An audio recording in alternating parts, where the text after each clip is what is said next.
Hello, I am Dr. Teresa Bristol, physical therapist, entrepreneur, small business owner, leader, and public speaker. I'm here to discuss COVID-19 and how I have seen it impact the lives of some of the physical therapy clients that I have serviced.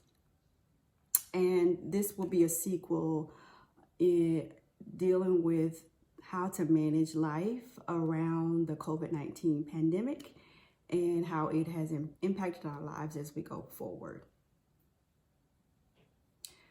What I have seen, I've treated a number of COVID survivors. They are very debilitated in terms of their strength, their energy, their balance, their endurance, and their tolerance to their normal activities of daily life. So normally when I see them, they have difficulties breathing. So they're generally gasping for air, having very little tolerance to activity. So sometimes we can maybe only do 30 seconds before we have to actually stop for 2 minutes to allow them to recover.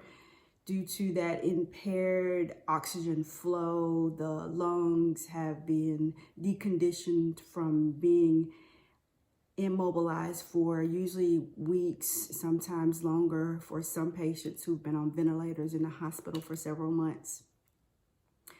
But one of the big pieces that I have noticed is the anxiety that is attached to and that lingers after they have gotten out of the hospital and they are now home. So there is a concept called fear and avoidance behavior associated with traumatic situations. So normally at the very beginning, when they have the symptoms and even into the treatment phases, they have difficulties breathing. Some of them are on oxygen and or ventilators to help them to breathe. After they come off of this, even though they don't necessarily remember a lot of it, especially the ones who were on ventilators and unconscious, they have a subconscious awareness of the fact that they were not able to breathe on their own very easily. And so they panic easily. So lying down at night, some of them will not go to sleep because they're afraid that they will not be able to breathe or they won't wake up. Some of them, when they actually even just trying to walk from their bedroom to their kitchen, they have a shortness of breath and it makes them anxious and fearful that they will have, that will spiral them back into an episode of coughing and difficulties breathing and end up back into the hospital again. So the anxiety and what I would say classic post-traumatic stress syndrome. And so working through those issues are very important. I had one lady who literally stayed confined to her bedroom, and other than going to the bathroom and back, she really didn't venture out. And we really had to work on encouraging her to move outside of the boundaries of her room, because the more she allowed that to be the case for her day-to-day life, the more limited she would be, the more fearful she would be, and the further decline she would have versus recovery of function and return to activity, which is what we hope to achieve with all cases when possible.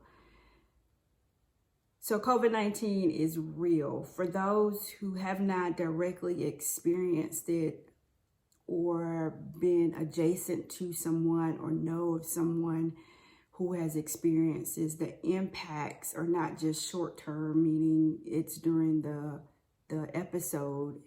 For some people, the impact is ongoing for extended periods of time. And seeking counsel, one, physical therapy for me to help with the conditioning, strengthening, the balance, working on some of the avoidance behaviors that came into play are very important. But in other cases, people may need assistance with mental health to help them cope. psychologically with the impact that COVID-19 has had on their lives, the lives of their family members, their finances, and all other arenas of life. So I am here just to, as a physical therapist, as a healthcare advisor, to just spread some knowledge about COVID-19 and the impact that it has on people. What I have seen in African American females in particular is COVID-19 has attacked the kidneys. So women in their 40s, my age, I'm 48, younger than me, actually healthy, vibrant, working. One lady only had hypertension, high blood pressure prior to becoming positive for COVID. Her only symptoms was fatigue and loss of appetite. She ended up in the hospital on oxygen. Her kidneys failed, so she had to go on dialysis. And now at 40, I think she's 44, 45, she is permanently on dialysis with kidney failure 3 days a week. And her options are either a kidney transplant or to remain on dialysis for the rest of her life.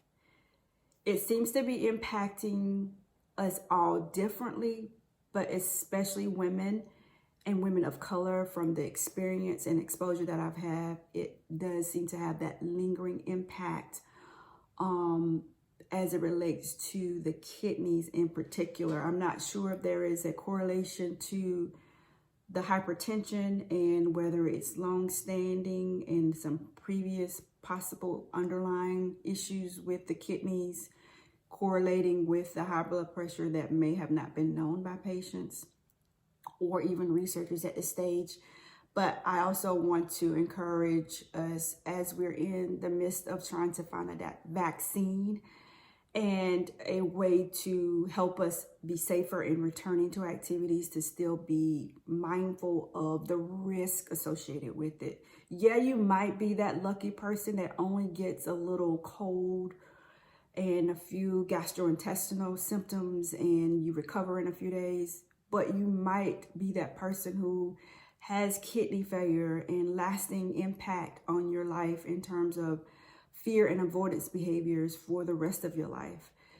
So let's be safe. Let's exercise caution. Let's follow CDC guidelines for masking, for staying in bubbles with the people that we live in our houses with, social distancing, and being very cautious even as we approach the new year and the celebrations that we typically do. Try to find creative ways to interact with your friends and loved ones to stay safe for everybody's sake.